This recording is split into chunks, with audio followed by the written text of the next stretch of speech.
So you completed your first year. Yes. How did it go? What were some of your big accomplishments, and what do you look forward to? You know, I think a lot of the news story hasn't talked about some of the accomplishments over the last year, but Maui Police Chief John Pelletier was Las Vegas mass shooting commander. Well. You know, I keep saying that I don't want to be a current affairs guy.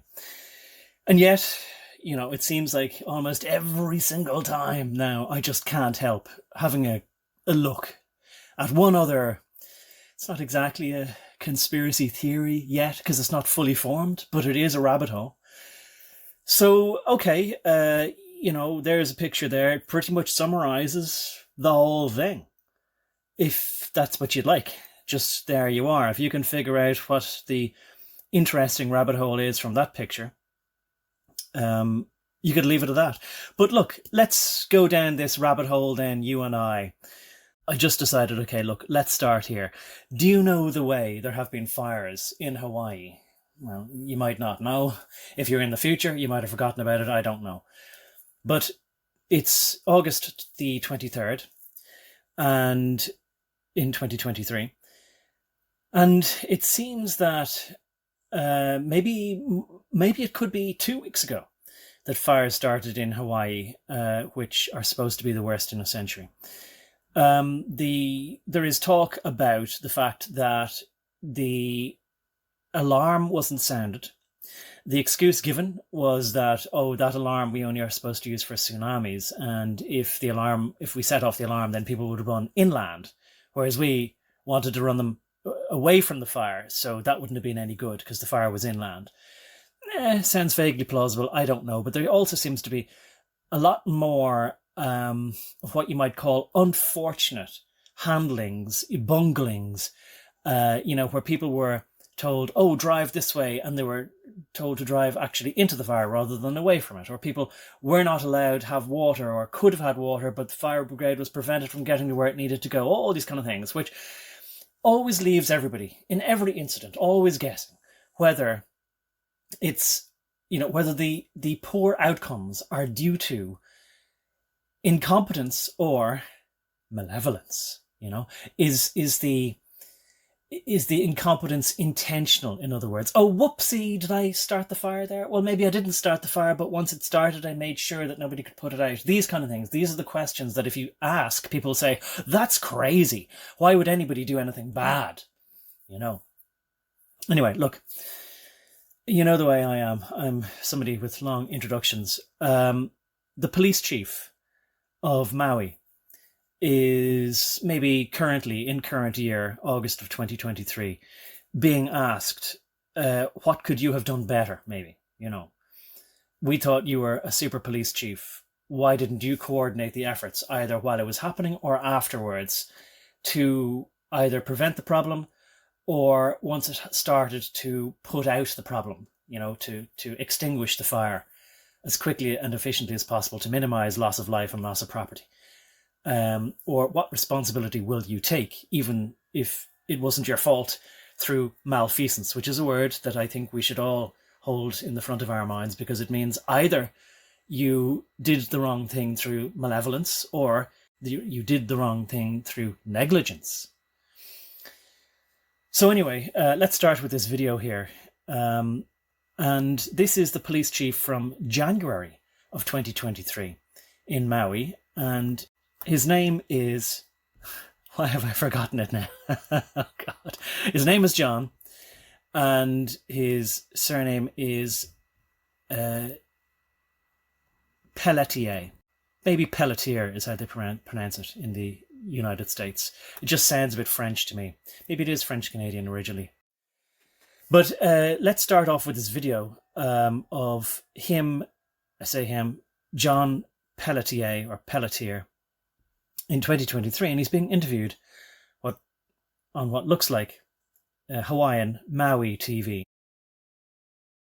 Well, the recent mass shootings in California hit a nerve across the... Right, and the recent mass shootings that he's talking about, I'll take a deviation in a moment. Let's just get into this slightly and then we'll take a deviation, because I wasn't sure what he's talking about, the mass shootings in California. Isn't it funny? So it's only been 8 months. But I do remember at the time that the story, I knew that there was some story about a mass shooting in California that was passing me by. But I think that's because there were mass shootings going on in lots of different places. It's curious anyway, and you'll see why if you don't know already, why they're talking about mass shootings, regardless of where they might be. So this man here, anyway, the newsreader, will introduce us. We'll pause it then. We'll go and refresh our memories of this California mass shooting in early 2023, January 2023. Country, yet again, how police here, how are they prepared to handle that type of a situation? Gina Mangieri standing by with Maui's police chief with more on that and other subjects. Gina? Right, so it just got them thinking, well, what if there's a mass shooting in Hawaii on the island of Maui? What will we do then? Are we prepared for such a thing? Interesting question to ask. Joining us in studio from the island of Maui, the police chief, John Pelletier. She looks so excited, and she kind of seemed to fluff a line there. Maybe she skipped over something. I don't know. But she's very giddy for a topic which should be very somber. And he's wearing he's wearing a Hawaiian shirt. And he's smiling, very friendly-like. Interesting body language there. But look, then again, you're going to be nervous on TV, I suppose. But, guarding the crotchable area. Anyway, let's see what she's got to ask him. And thank you so much for joining us, sir. We wanted to know, we're watching these horrendous stories on the mainland with active... So she kind of realizes, I've got to kind of change my mood like real quick like that. We're watching these horrific stories, and she has to kind of go, very, very serious, of course. Shooters, they really don't fit the profiles of what you'd think from some other shootings. And Right, we'll have to stop there and segue. They really don't fit the profiles of what you'd expect. What do you expect? Or what do we expect? Or what does she expect? There seems to be an implicit agreement as to what they expect. What is it that we expect? Or who's this we business, Kimosabe? Well, we'll have to take a little deviation now, and I'll try and keep it short, but we'll have to go and look, and maybe I'm really learning about this for the first time myself. So I think what she's referring to is, by the California shootings, and what is the profile you wouldn't expect, is the Monterey shooting, or park shooting, as apparently it's known. On January 21st, 2023, a mass shooting occurred in Monterey Park, California, United States. The gunman killed 11 people and injured 9 others. The shooting happened at about 10:22 at Star Ballroom Dance Studio after an all-day Lunar New Year festival was held on a nearby street. Lunar New Year festival. Why would we be mentioning that? And also, why do we not know the guy's name already? Shortly afterwards, the gunman drove north to Lai Lai Ballroom in nearby Alhambra. I'll hover over to see what it says. A city located in the western San Gabriel Valley region of Los Angeles County, California. Okay, doesn't matter. To continue his shooting spree, but was confronted by staff and disarmed before fleeing by car. The perpetrator was identified as 72-year-old Hu Can Tran. Okay, so maybe that's why she means it's not the profile that she expects. Maybe there's two things that are going on there. Maybe one of them is that the shooter is 72 years old. Okay, that does seem out of the profile that you might expect. But I think that she expects that it wouldn't be a Asian-sounding man. I think she expects it to be a young, straight white male. I think that's what she expects. I have a funny feeling that's what she thinks is the profile. And then it goes on to say he died. Hu Can Tran goes on to say he died from a self-inflicted gunshot wound during a standoff with police in Torrance the next day. It is the deadliest mass shooting in the history of Los Angeles County. Now, I did read ahead a little bit, and maybe I'll read this part out here. Monterey Park is in San Gabriel Valley. About 65% of the residents are of Asian descent. So nearly 2/3, a lot more than half, are not straight white males or white males or women of any kind. 2/3 of them are Asian in the United States, in California. In the 1990 census, it became the first city in the mainland United States with a majority of Asian descent. Amazing that it happened in 1990. Tens of thousands of people had gathered nearby on January 21st. Well, it's repeating itself there. Let's go on down here where I know that there's a bit more to do with, I think, the background of this guy called Tran. Okay, so the perpetrator, what do we know? Funnily enough, there's a lot written about him here, and there's a picture of him. Very blurred. So I think these pictures are from, well, maybe this one is a bit better. Maybe it's my internet connection. So he's an elderly Asian man. Looks timid, looks shy, looks, I suppose, weak, maybe? Looks frail, maybe is the word I'm looking for. The gunman was identified as 72-year-old Hu Can Tran. Well, anybody can, really. You just have to put your mind to it, I suppose. So he was born, they say, on August 15th, 1950, and died by his own hand, or his own weapon, January 22nd, 2023.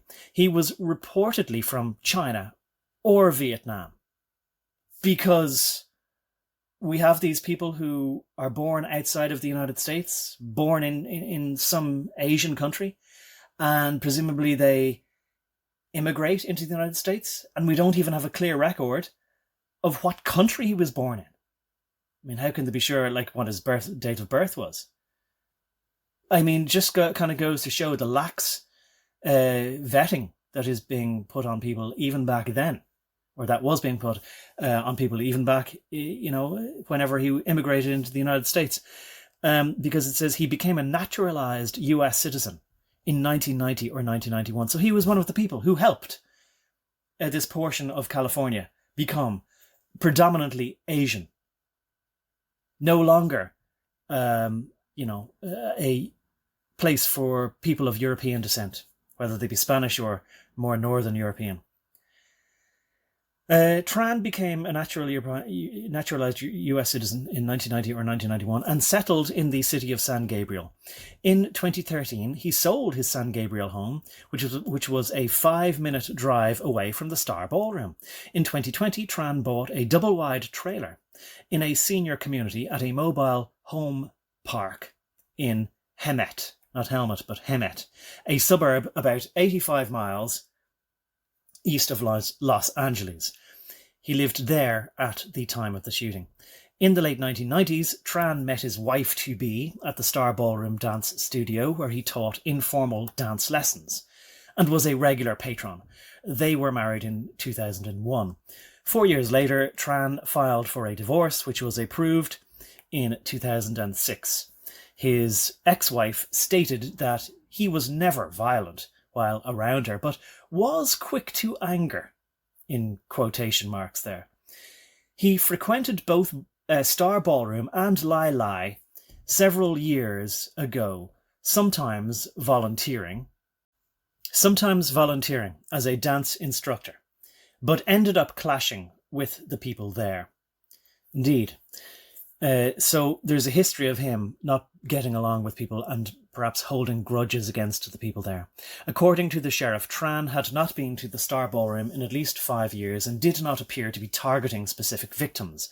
According to the police department in Hemet, where Tran lived, he visited the station there on January 7th and 9th, alleging that his family was poisoning him and trying to steal money from him. He was asked to return with evidence, but never did. Tran was previously arrested by San Gabriel police for unlawful possession of a firearm from a possible robbery at a liquor store in November 1990. Amazing. So, in the same year as he became, or roughly around the same time as he became a naturalized US citizen, he was already either in possession of illegal firearms and or using them to do liquor store robberies. And of course, nothing could have prevented either that crime or the shooting spree that he went on to to do later. No, I can't think of anything that could have prevented all this. Can you? But he did not have a substantial criminal history. Well, what constitutes substantial? And very famously back in the 80s, and I don't know exactly when they got rid of it, California had a 3 strikes and you're out rule. That, wherever you're from, if you commit 3 crimes in California, you're out. Or you're in jail. Tran had a history of multiple 911 hang-ups and domestic disturbance incidents, according to records from the San Gabriel Police Department dated as early as 1992. So, his wife was saying, oh, he was never violent as such around me, but he was quick to anger. He's just short fuse, in other words. After the shooting, authorities searched Tran's home pursuant to a search warrant. Law enforcement found a Savage Arms .308 caliber bolt-action rifle, hundreds of rounds of ammunition, and items suggesting that Tran was manufacturing suppressors. My God. At 72 years of age, Tran became the second oldest only mass killer in the United States, behind 73-year-old Kerry Hal Dias, who on June 2nd, 2011, shot and killed 5 people, including his wife, before killing himself near Yuma, Arizona. Well, look, I'll leave that one to look into later because I don't think I've heard of that one either. Kerry Hal Dias, or Dias, and that is not a very usual sounding name to my ears anyway. Right, I know that was a significant deviation, but I think it needed to be done, and maybe that means this video will be longer than I wanted it to be. But nonetheless, I think it'll be worth sticking with this and seeing if you can piece this together better in your mind that maybe I'm doing at the moment, because I'm kind of still currently doing it, but I just kind of felt like, look, I'm going to try and do these kind of videos where I talk with you kind of in real time as I'm looking at them, So let's go back to this video we're watching here now. So she just kind of said to him, earlier on this year, in the beginning of the year 2023, she's currently in the year 2023, so she's kind of talking about it as though it was only a few days ago. This is 27th of January,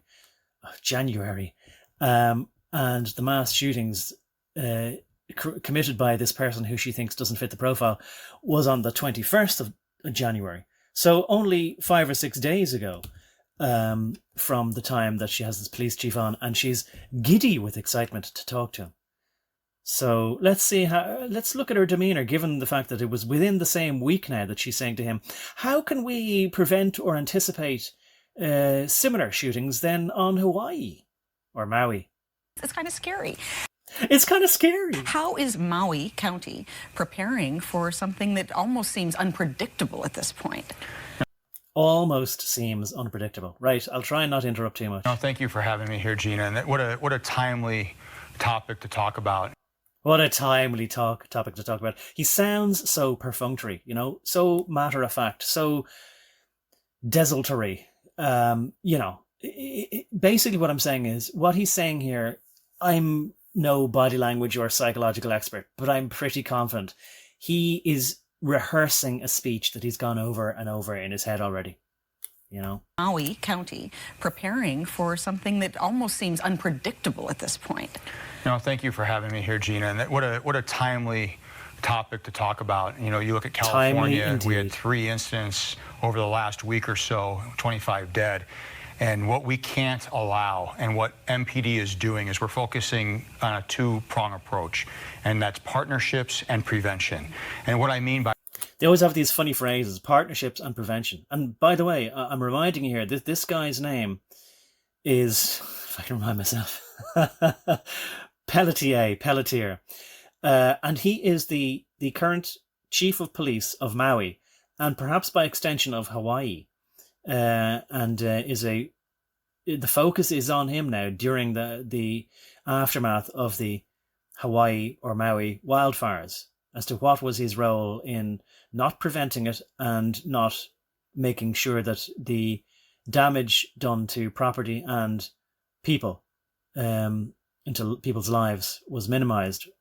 Was he incompetent or was he malevolent? So here's him anyway, just only back in January, This is him now talking. Remind you now, this is the wildfires guy, the Hawaiian guy. That is, you don't wait until the critical incident to find your partner that you're going to be working with. You don't wait until the critical incident to find your critical partner who you're going to work with. I know I said I wouldn't interrupt, but I think that's worthwhile going back to listen to again, uninterrupted. We had 3 incidents over the last week or so, 25 dead. And what we can't allow, and what MPD is doing, is we're focusing on a 2-prong approach, and that's partnerships and prevention. And what I mean by that is you don't wait until the critical incident to find your partner that you're going to be working with. We're not going to wait. So we spent the summer months while the schools were closed, and we went in and we did our training and our active assailant preparedness response during that time. But we've ordered tactical vehicles in each of the districts on all 3 islands. So that gives us the tactics, the equipment, and the ability to respond. So you've completed your first year. Yes. Now, again, her demeanor is just all weird, isn't it? But, like, so even if they have the best of intentions, even if they really just want to try and prevent people getting shot or whatever, or if there's an active shooter somewhere on the island or any of the Hawaiian Islands, that they'll be practiced and ready to go ahead, and you know, they won't be scrambling and fumbling and that kind of thing. But at the same time, I don't like that we live in societies. I don't want to live in a society where we have police saying, okay, my first order of business now is to practice, like as if they would have, you know, itchy trigger fingers for active shooters, that in their minds they have their police always basically on tenterhooks, always looking out for, oh my God, where's the next active shooter? Oh my God. You know, I don't want them to be on edge and jumpy like that, which is what their, you know, whole preparedness plan seems to imply. And again, like, let's look at her again. You know, she's like a giddy schoolgirl. Why would she be like this? Talking about what should be a very serious topic, if they are taking it as seriously as they claim to be. Vehicles in each of the districts on all 3 islands. So that gives us the tactics, the equipment, and the ability to respond. So you've completed your first year. Yes. How did it go? What were some of your big accomplishments, and what do you look forward to? You know, I think a lot of the news story hasn't talked about some of the accomplishments over the last year, but there's incredible work. And then, like, she remembers to be somber again, you know? What were some of your big accomplishments, and what do you look forward to? You know, I think a lot of the news story hasn't talked about some of the accomplishments over the last year, but there's incredible work that the men and women of MPD do each and every day. And they do it while... And by MPD, he means Maui Police Department. Being short-staffed. But to that end, what we were able to do is really build some community relationships and help with trust and transparency. And like, what the hell does this mean? Build community relationships and trust and transparency. They never speak honestly or straight or directly. Everything is always in euphemism. So, like, they know what they mean, and they don't really want us to know what they mean. But we're supposed to just form these kind of vague notions that it must be lovely, whatever it is, trust and transparency. But anytime you hear these euphemisms, where they're not saying what they should be saying, I mean, it's a rule of thumb, but I mean, I'm going to say it's always true. There's some trickery afoot. There's some deception, and there's some dishonest intent. Which is one of the pillars of 21st century policing. So specifically MPD. The pillars of 21st century policing. Why should it be a core tenet, a pillar, a principle of 21st century policing? To have these phrases that we don't even know what they mean anyway. Trust and transparency. And I'll have to go back and see what the other one was. To that end, what we were able to do is really build some community. Build some community. And, you know, the stock footage or the B-roll footages of these kind of ethnic girls hanging around with signs saying something. Friendship daily and you, or something like this. I'm trying to read from one of the signs there what might be on it. I don't know what that's, you know, to do with, but maybe some teenager did something.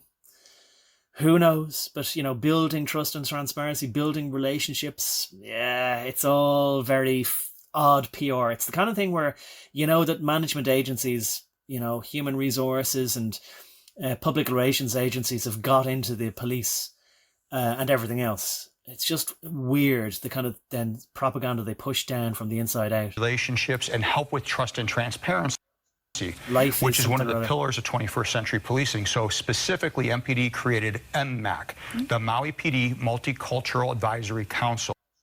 And they always have these acronyms then, so they don't have to keep telling you what it stands for. The Multicultural, or Maui Multicultural Advisory Council. Like, what's multicultural got to do with anything? But they seem to be sort of implying by that then that there's a problem then, you know, and or that this gives them the remit or the mandate to create these new steering committees or groups or councils or whatever, you know, to solve this problem, which wasn't a problem until they keep saying it was, probably, you know. And that gives disenfranchised members. Disenfranchised. Who exactly is disenfranchised and what exactly makes them disenfranchised? All these things that are being said but not being said. You know, nothing is being explained or elucidated. Members of the community that felt that they weren't heard, an opportunity to actually speak with police leadership. They wanted an opportunity to actually speak with police leadership. Who did? And about what? To what end? And discuss their issues from their perspective. Discuss their issues from their perspective. And then we opened that communication. And just look at his body language is very fascinating. Like, on the one hand, there's this, and then the other hand, there's that. And he's sort of like leveling them up to sort of say, oh, well, they cancel each other out then. Back so they can hear from our perspective. Hear from our perspective. Like, as if there needs to be any negotiation between the police and people who are disenfranchised around some kind of boardroom table or negotiating table. Like, what's there to negotiate? There are either laws which police enforce, or there aren't laws which police don't enforce. That's it. What negotiations need to happen between what kind of active political groups are out there that feel they have voices that aren't heard, you know? All this subtext that we're not allowed know. Why it is we do some of those things and help to build that. Within why it is we do some of those things. What things are the police doing that are, if I'm to interpret disenfranchised properly, upsetting these people, that they're concerned now that their upset might become a problem for them? And again, I don't know why there's this B-roll. I like, you know, looking and seeing older cars still in good condition and being used there. But, you know, the bumper there on the front is bleached grey, as plastic tends to do over many years, especially in sunny climates. That would have been black originally, I'd be pretty sure. So to me, that vehicle, I'm not exactly sure when that Ford van was built, but I would say it's probably a 1980s model rather than a 1990s even. But I would say it's at least 30 years old. Why is he saying we've invested in police vehicles and then they show this here? Odd, isn't it? The department, we used and created intelligence-led policing.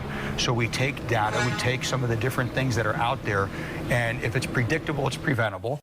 If it's predictable, it's preventable. So you know that somebody stood at a whiteboard writing this and looked around smugly at the room as though, amn't I very clever? And by the way, there is this psychological thing where if you say things that are alliterative or rhyming or have a kind of a meter to them that matches each other, people think that, oh, well, that must be important, that must mean something, and it must be very true. People assume it's true. So, but it's just a way, like people have studied this, like Edward Bernays and all that. It's a way to just get people to accept things without question. Within the department, we used and created intelligence-led policing. So we take data, we take some of the different things that are out there, and if it's predictable, it's preventable. And so you take that data and you can help develop your crime-fighting strategies based on where you're seeing the spikes in crime. But what we did, Gina, what's so great. And I mean, it sounds very Minority Reporty as well, doesn't it? You know, you look at the statistics and then you predict where your crime is going to be based on where you see the crime or whatever, you know? And at the same time, they would never admit that there are such a thing as bad areas. Or if they did, they'd say, oh, it's the area that is deprived.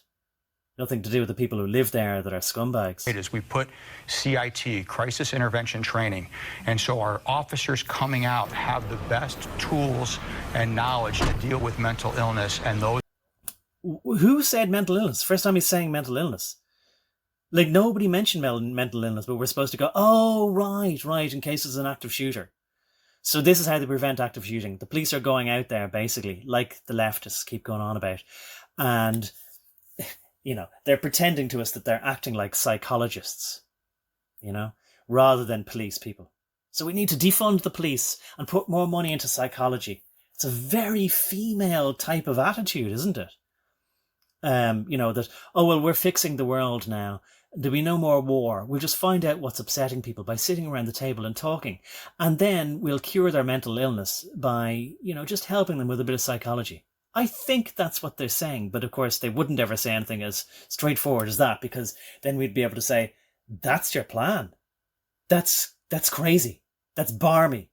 That's insane. You're the one who needs mental help. Because there are a lot of people out there who simply cannot be helped. There are a lot of bad people out there, a great many of them. And there doesn't seem to be anything you can do to cure that. It's an emotional distress, and that is going to be the platform from which MPD really helps to grow into the 21st century.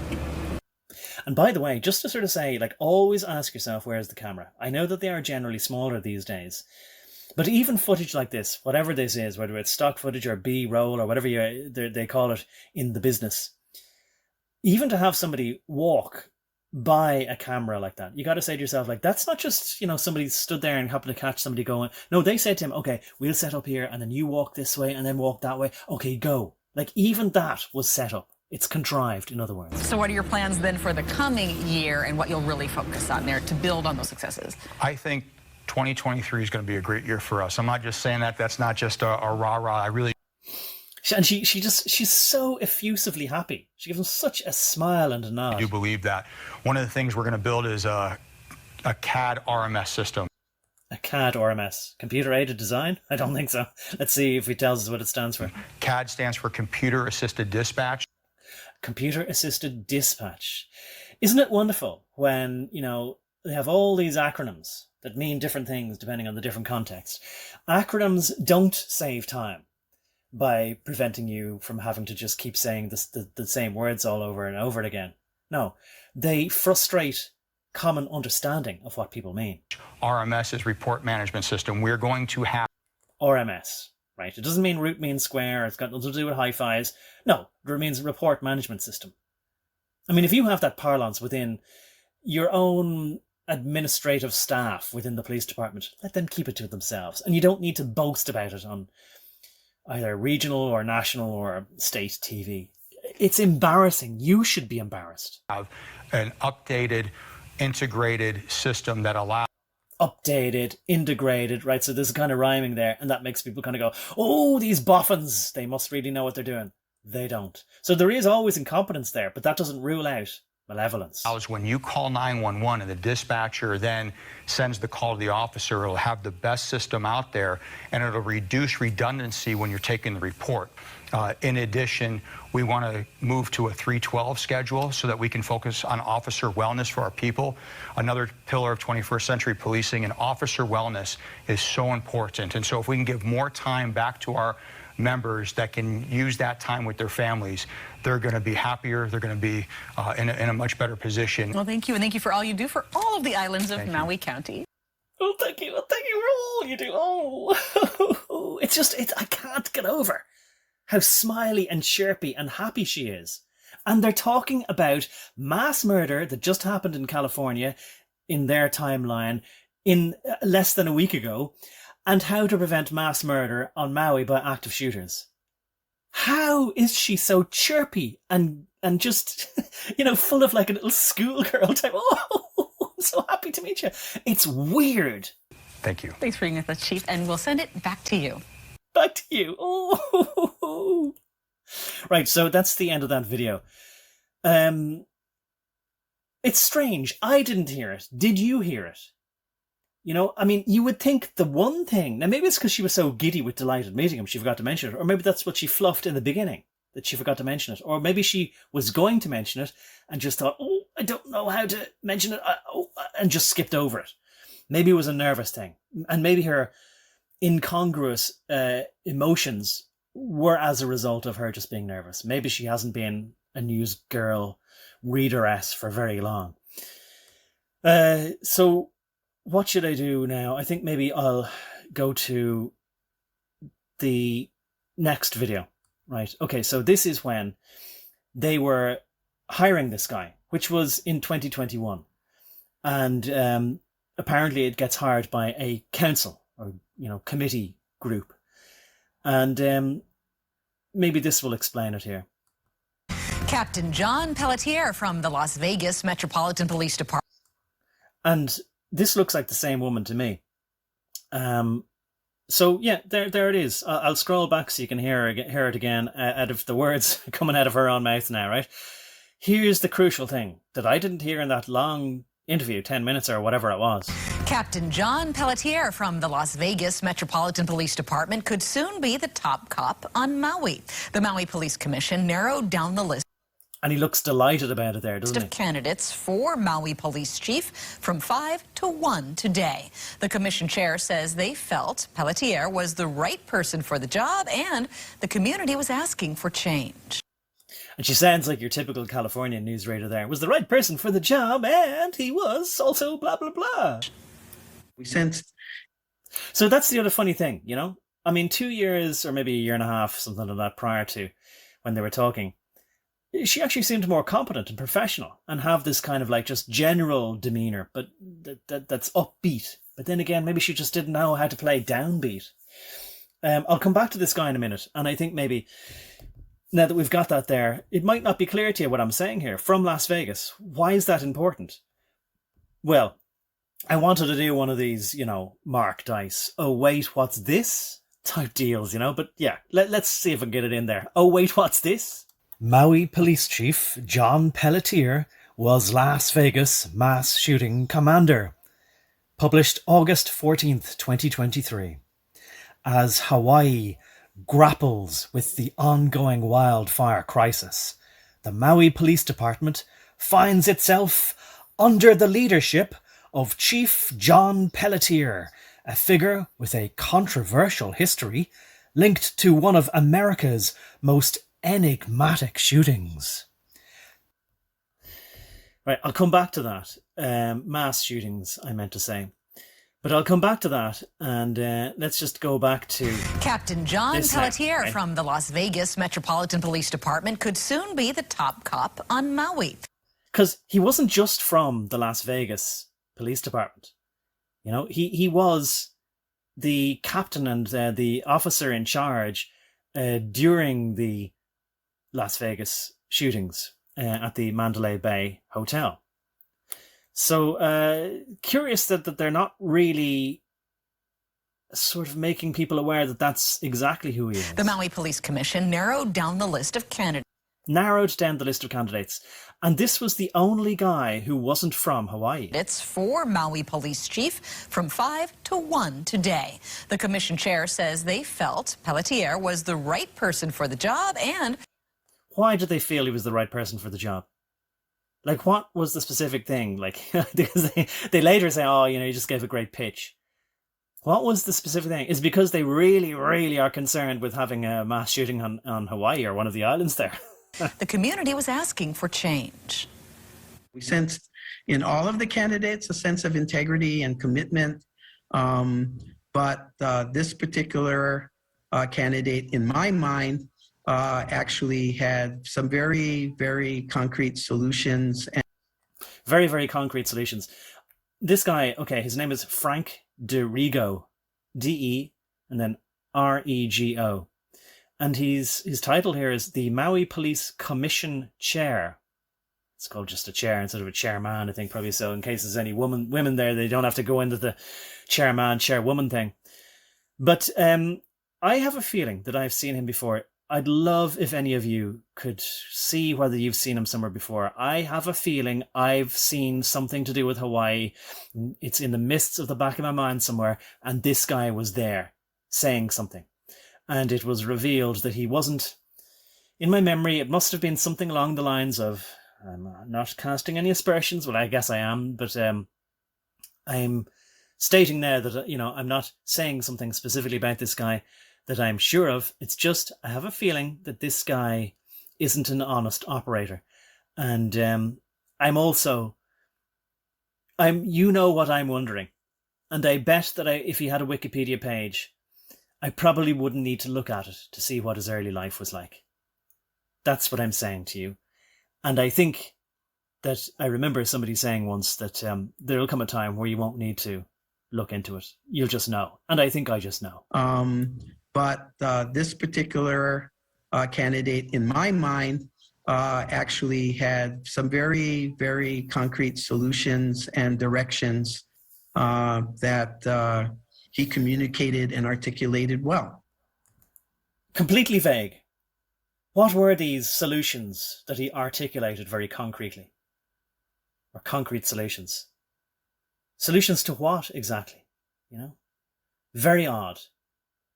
That we'll never get to hear why specifically he chose them. You need an understandable path forward where you can measure that progress that you're trying to achieve. And by the way, these are the reasons that management always give you when you didn't get the promotion, even though you fit all the criteria. And then they hire some person in from the outside. And then maybe years later you find out that guy was that guy's nephew all along. And I for myself, I think the candidate Pelletier gave the most coherent argument for that kind of movement forward. What movement forward? To where? To what exactly? Again, all very vague, but, we're supposed to think that we heard something. Pelletier can still go through an extensive pre-employment assessment, and the commission plans to take its final decision on November 3rd. Former Maui Police Chief Tivoli Fa'aumu retired in May. Tivoli Fa'aumu? Will I look her up just to see if I can spell it? Right.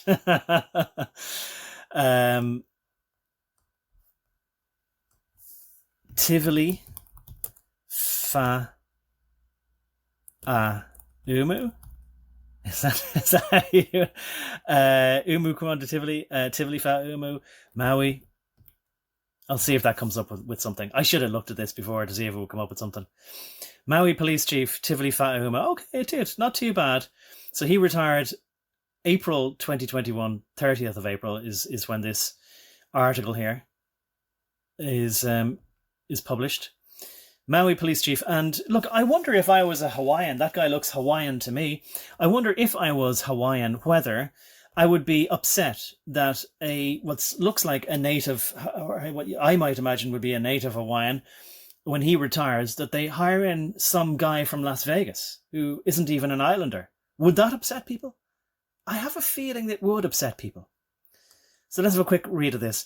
After more than 35 years of service, Maui Police Chief Tivoli Fa'aumu concludes his career at 4:30 p.m. today. Fa'aumu has served as police chief for more than 6 years. Department officials say that throughout his tenure, his efforts have focused on transforming Maui Police Department into a 21st century model. Okay, so he started what he passed the baton off to this guy, because they talk about the 21st century model and all this as well, through the implementation of the department's body-worn camera program.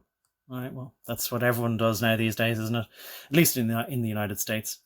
Transitioning, because we love transitioning, the department's radio system from analog to digital. All right, well, fair enough. That doesn't seem like it would have been something that was avoidable anyway.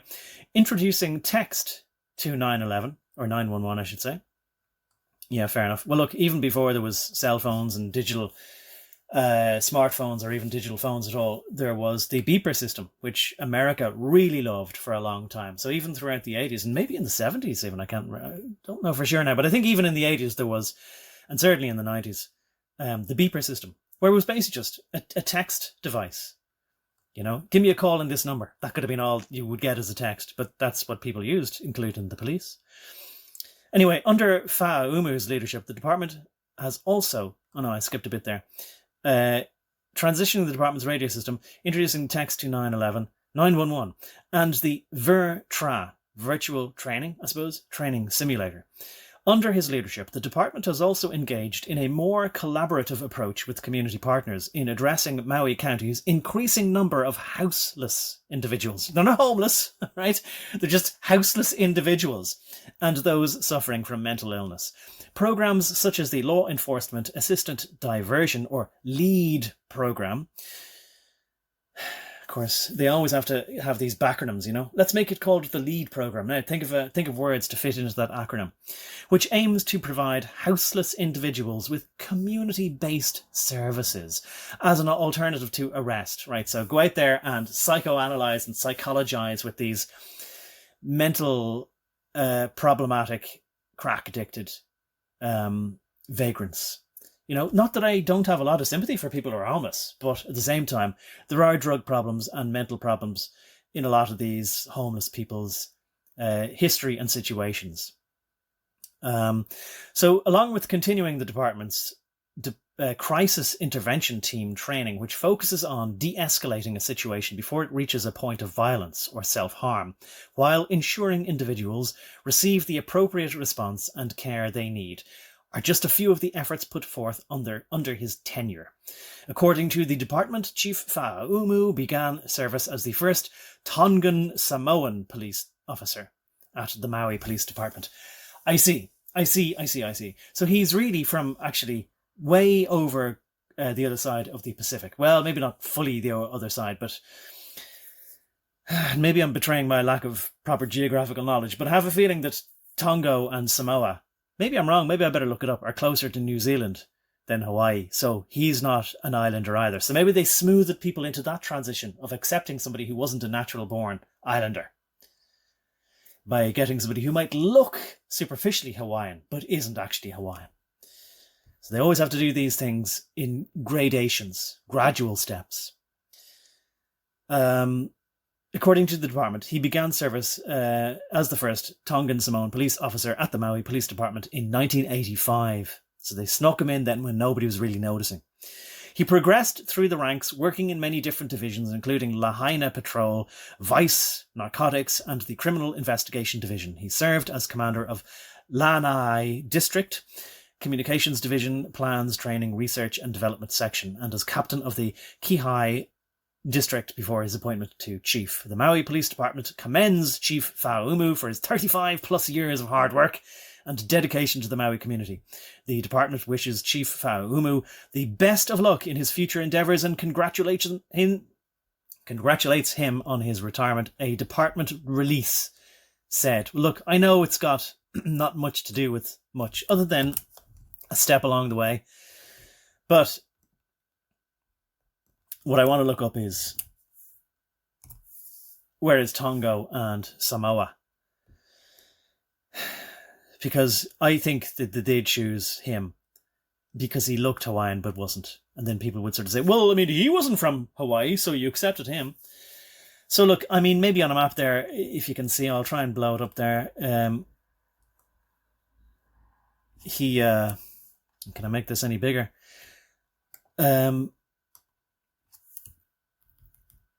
There we are, right. So, yeah, it looks close to Australia, but it's probably, you know, several thousand miles away from Australia still, or New Zealand down there. So the red and green there probably highlighting the different islands there to do with Tonga and Samoa. Anyway, I'll leave it at that there for now, with regard to just Tonga and Samoa. Getting back to this fella though, there's a picture of him there again, and really that picture captures exactly, I think I'll steal it and use it as a thumbnail, exactly what we're talking about with this guy who is now the chief of police in Maui, John Pelletier, or Pelletier, I'd better try and say. So he's from Las Vegas. Why would they choose a guy from Las Vegas when they could have hired any of the other candidates? I think we can go back now, and from the 4th of November 2021, we'll hear a bit more about his hiring. The Maui Police Commission today approved John Pelletier as the new chief of police, while the Honolulu Police Department's search for a new chief remains stagnant. Jen Boniza follows up. Ano? Yes. Commissioner Moniz? A very strong yes. The Maui Police Commission voted unanimously approving John Pelletier to head the Maui County Police Department Wednesday. At this time, okay, we can clap.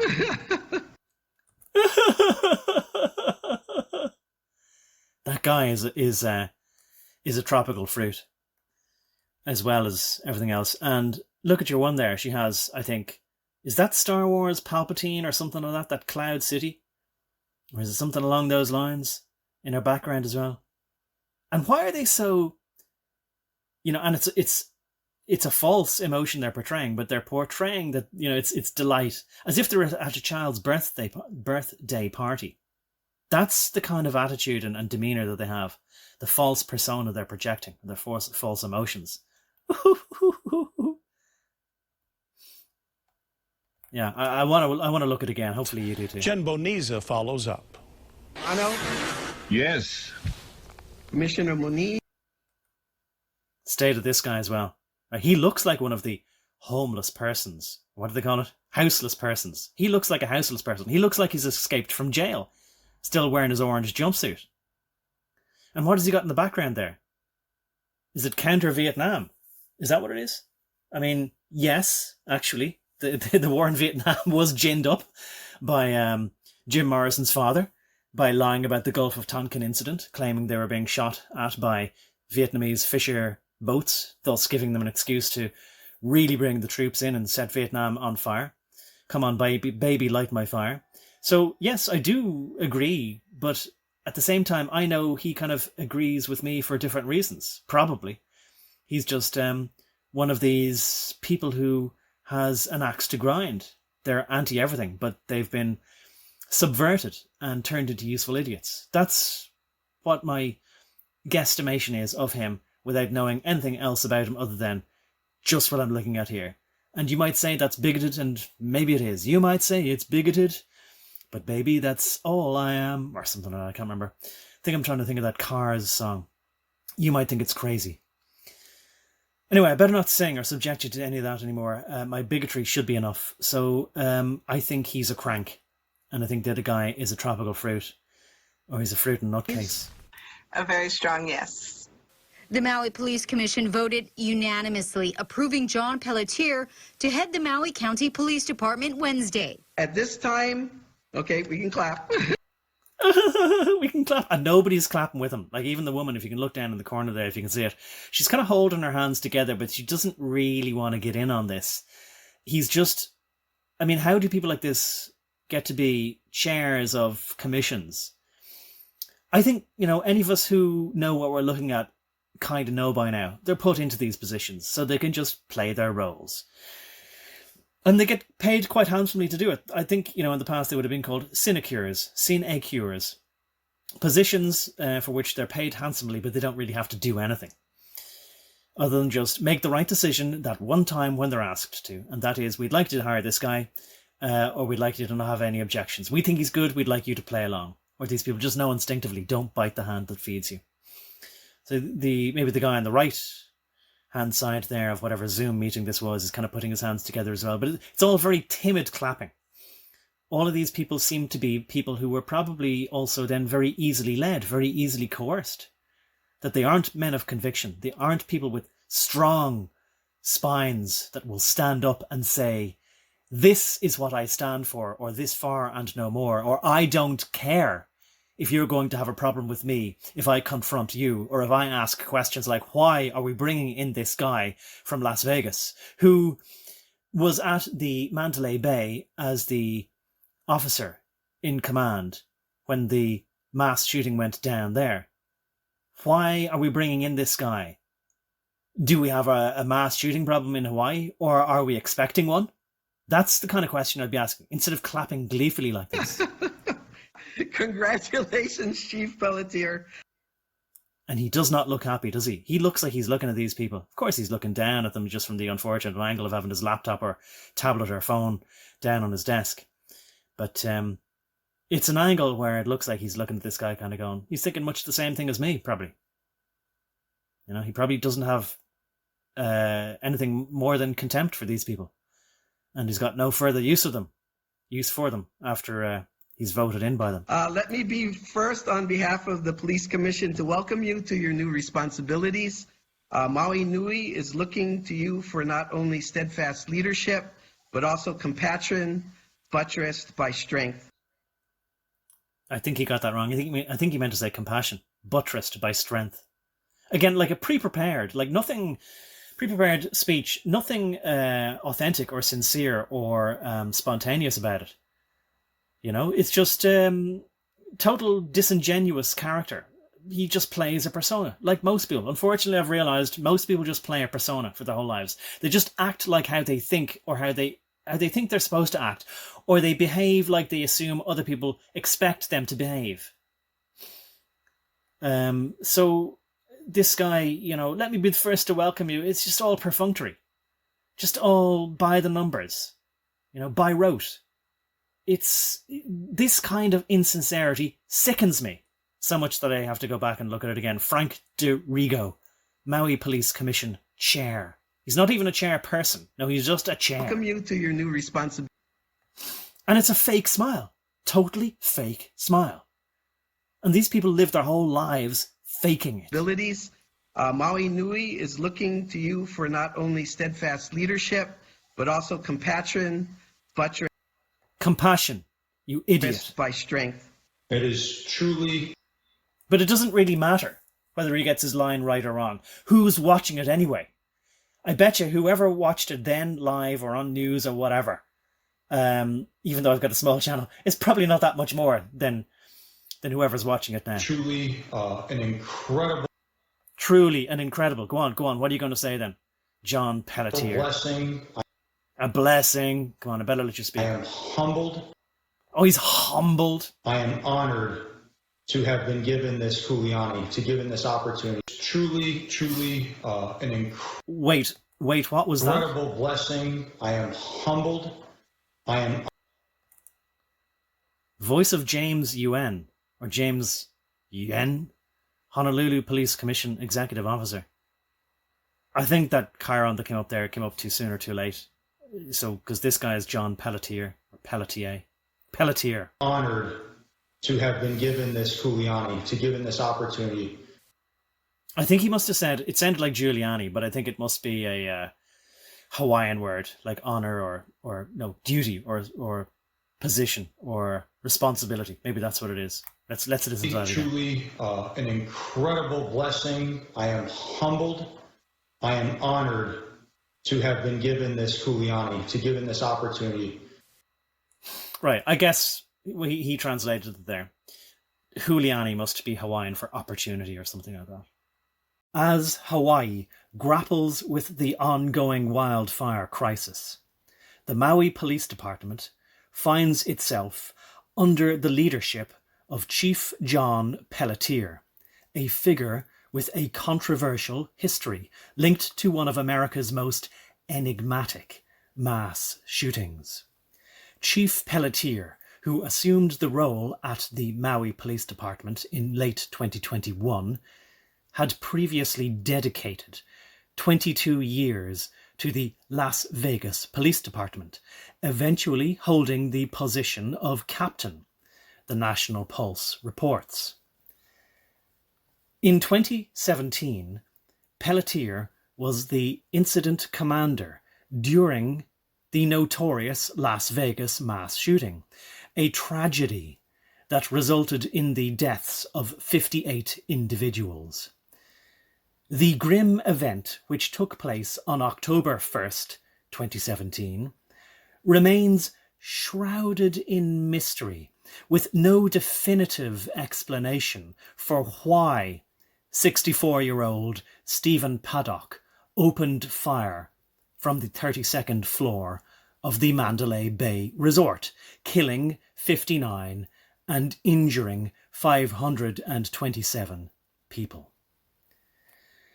A book on crisis management commented on Pelletier's role during this time, stating, Captain Pelletier experienced a challenging crisis context to lead through following the October 1st shooting in Las Vegas, Nevada. He was able to navigate the uncertainty of the crisis, coordinate and collaborate with key stakeholders during the crisis, and take action. So there he is. I think that must be his uniform from Las Vegas. Pelletier, currently a captain at the Las Vegas Metropolitan Police Department, beat out 4 other finalists. He's got a real smirky, smug grin there. But maybe he's a lovely guy. But anyway. In early October for the position. He was the only candidate not from Maui. The only candidate not from Maui. And yet, he was better than all of them, presumably, because of this concrete idea that he professionally articulated. Odd, isn't it? Or distinctly articulated. Very strange. During the selection process, the commission heard the community's desire for transparency. Transparency. Because that's what we all wanted, of course, wasn't it? That's why we all, in our 81 million droves of us, voted for Joe Biden. Because they promised us the most transparent administration in the history of the United States. So that's the big fashion. That's de rigueur these days. The kind of transparency that we got. Like with that, isn't it? Like when Joe Biden was asked, here, listen, have you got anything to say about the current wildfires going on in Maui? And he went, no. Right. And then, went on holidays.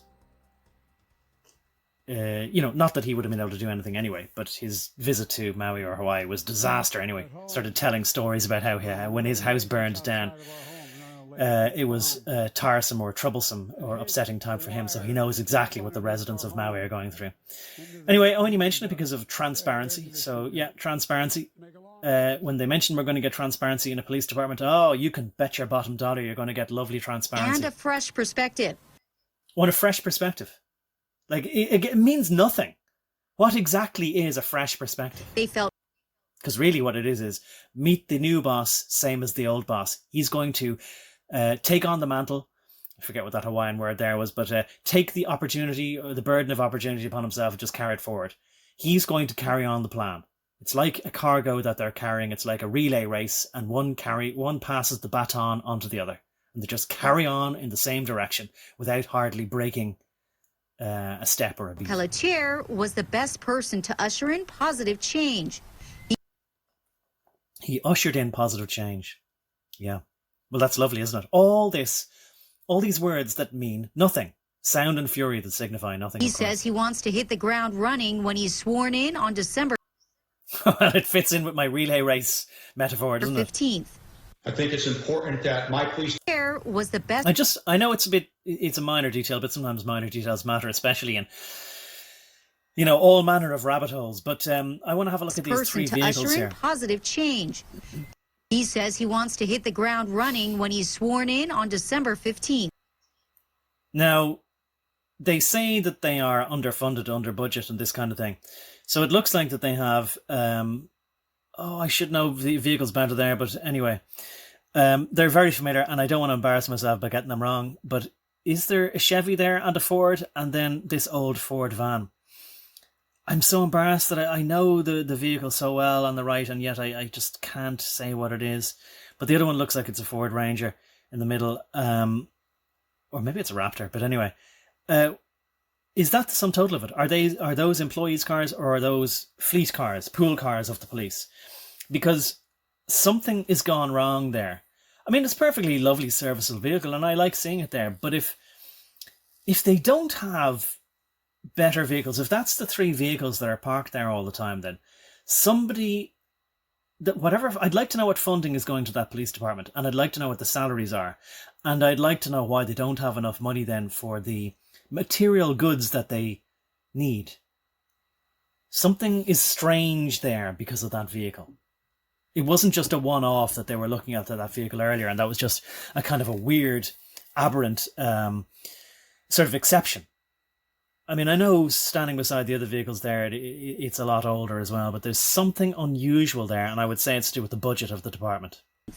I think it's important that my police department hears from me that there will be no bigger cheerleader, no bigger proponent for the work that they do than me.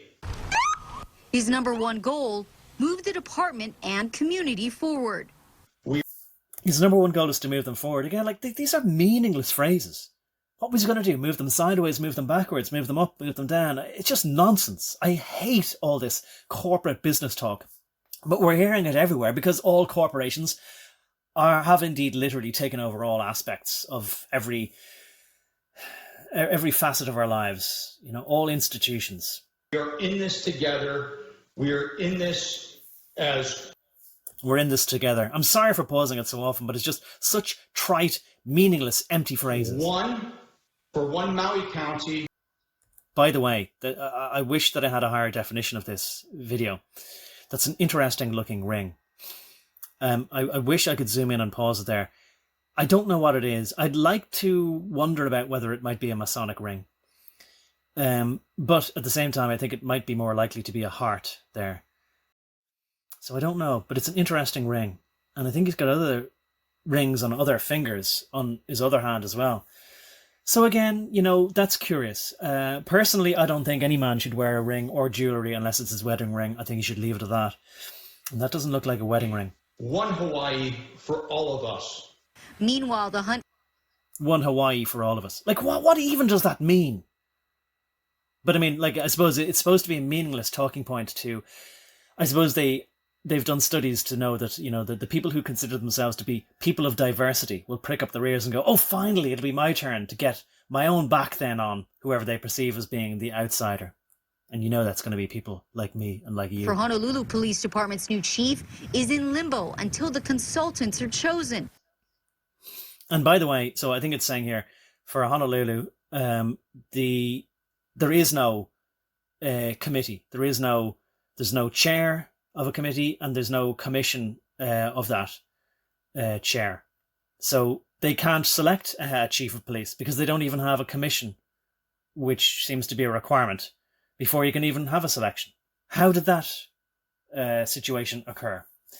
And I think what it implies, though, is that in the meantime, that guy will be the interim or acting chief of that island also. But anyway. The consultant's job is to narrow down the pool of 19 applicants for chief of police for the commission. We are in the 5th month since the initial advertisement for consulting services, which commenced in June. So that chyron or the banner below there did come up too soon. It was just them making a mistake. Voice of James Yuen, is that it? Did she say it already? Police Commission Executive Officer, so whatever. But look at the people there you have sitting around the table anyway. Maybe there's empty chairs because they need more. I don't know, that they don't have a full commission. I don't trust any of those people.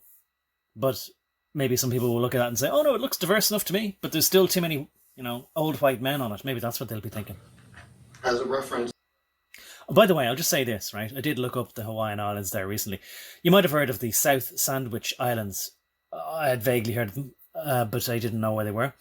But the Sandwich Islands, as opposed to the South Sandwich Islands, did you know that Hawaii was called the Sandwich Islands after, I think, the 4th Earl of Sandwich? There was some, you know, rich English lord who sponsored, I think it must have been Captain Cook. And I think Captain Cook, if I'm correct, discovered the Hawaiian Islands, but I could be wrong, but I think I'm right. I'm only 50-50. No, if I was 50-50, I'd say, okay, I'll take a chance and I'll go for it. I'll lock in the answer. So that's why there is a British flag in the corner of the Hawaiian flag. So it's got a funny history. And I think that a lot of people called the Hawaiian Islands the Sandwich Islands right up until perhaps the beginning of the 20th century, but certainly until the middle of the 19th century. The previous chief selection process took 6 months to secure the consultant in 2017. Ewan says they are very close to choosing the consultants. Jen Boniza, KH12 News, working for Hawaii. The Maui police. Oh, well, that's it. So we're finished. And I hope it's been interesting there looking at those videos. I've maybe a little bit more to go, and I think what I'll do is I'll just read the rest of the article to you that I started reading and just end on that. Further fueling discussions about his credentials, Chief Pelletier recently graduated from the FBI National Academy, securing a certificate in criminal justice. Noteworthy figures, including the former US Attorney General Bill Barr and current FBI Director Christopher Wray, were present at his graduation. As Maui confronts the challenges of the wildfires, Chief Pelletier's past, particularly his association with the Las Vegas incident, raises eyebrows and calls for scrutiny, especially given the unresolved nature of the mass shooting. Things that make you go,